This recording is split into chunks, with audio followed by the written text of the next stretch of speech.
बांधवगढ़ नाम तो सुना होगा। अरे बड़ा पुराना नाम है। माना जाता है त्रेता युग में भगवान श्री राम ने ये किला अपने छोटे भाई लक्ष्मण को उपहार स्वरूप दिया था। त्रेता युग खत्म हुआ, पर इतने शानदार किले को इतिहास भुलाता थोड़ी है। इस महल ने ना जाने कितने साम्राज्य हुए और 14वीं शताब्दी में बांधवगढ़ ने खुद को पाया बघेल शासकों के हाथ में। मगर घने जंगल में आना जाना आसान नहीं था और आखिर राजा विक्रमादित्य सिंह ने अपनी राजधानी रेवा में बसा ली। तो कुछ ही समय में जंगल ने किले को एक बार फिर अपनी आगोश में ले लिया और वर्चस्व स्थापित हुआ जंगल के राजा यानी बाघ का। तो चलिए हम इसके बारे में विस्तार से जानते हैं हमारे tourist guide mister Satyanarayan Singh ji से। सर, बांधवगढ़ का नाम बांधवगढ़ क्यों पड़ा? बांधवगढ़ का नाम इसलिए पड़ा, भगवान राम जब लंका से विजय प्राप्त करके वापस लौट रहे थे तो एक रात बांधवगढ़ में रुके थे।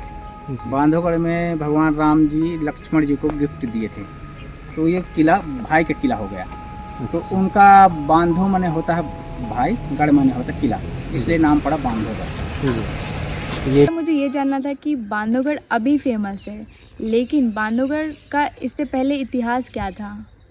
बांधवगढ़ अभी इस समय फेमस इसलिए हुआ, टाइगर की वजह से फेमस हुआ है। पहले ये राजाओं महाराजाओं का ये फोर्ट था। ये बांधवगढ़ जो है फोर्ट है, इसमें 34 राजा पीढ़ी राज कर चुके हैं। और ये बांधवगढ़ के ऊपर 582 एकड़ प्लाट है। ये जंगल पूरा ये शिकारगाह था जंगल का, महारानी का। और ये जो पहाड़ है यो मार्तंड सिंह राजा का है। और उसमें 12 तालाब हैं, विष्णु जी के 12 अवतार है, कक्ष अवतार है, मक्ष अवतार है, 12 तालाब हैं। वहाँ कबीर पंथों का मेला है लगता है, का आश्रम है। और यहाँ मंदिर है श्री राम जी और लक्ष्मण सीता जी का, वहाँ साल में 2 बार मेला लगता है। तो ये पहले वो फेमस था, अब बांधवगढ़ टाइगर के नाम से फेमस है। पहले इतिहास ये था। सर, बांधवगढ़ में टाइगर्स की संख्या कब से बढ़ी? बांधवगढ़ में टाइगर की संख्या, Bandhavgarh tiger reserve, tiger project 1994 में हुआ। 1994 में ये टाइगर की संख्या बढ़ी। सर, आपको बांधवगढ़ में कितना समय हो गया रहते और आपका बांधवगढ़ में क्या पेशा, क्या काम करते हैं? मेरे को बांधवगढ़ में रहते हुए 30 साल हो गया है। मैं टूरिस्ट गाइड का काम करता हूँ। आप एक टूरिस्ट गाइड है और जब टूरिस्ट आते हैं तो उनकी एक ही मांग रहती है कि उन्हें टाइगर देखना है, लेकिन अगर टाइगर उन्हें ना दिखे तो आप उनको कैसे हैंडल करते हैं? जंगल में टाइगर के अलावा भी जंगल में बहुत सी चीज़ें हैं, पेड़ पौधे हैं, पशु पक्षी हैं, जीव जंतु हैं। ये चीज़ टाइगर तो आप कभी भी देख सकते हैं। जो जंगल का प्रकृति का जो देन है वो देखते हैं। टाइगर अगर नहीं दिखता है तो हम ये चीज़ जानकारी देते हैं जंगल के बारे में। पेड़ पौधे, पशु पक्षी और ये नदी तालाब, ये सब प्रकृति की जानकारी देते हैं। टाइगर कहते हैं बाद में आप देख लीजिएगा, ऐसा करते हैं। बांधवगढ़ में कौन सा मौसम अच्छा होता है घूमने के लिए, या फिर कौन सा मंथ अच्छा होगा कि हमें टाइगर ज़्यादा दिखें? बांधवगढ़ पार्क घूमने का मौसम सबसे अच्छा ठंडी, और ये जनवरी फरवरी का महीना अच्छा रहता है, उस टाइम लगता है अच्छा। बांधवगढ़ नेशनल पार्क में आप सभी का स्वागत है।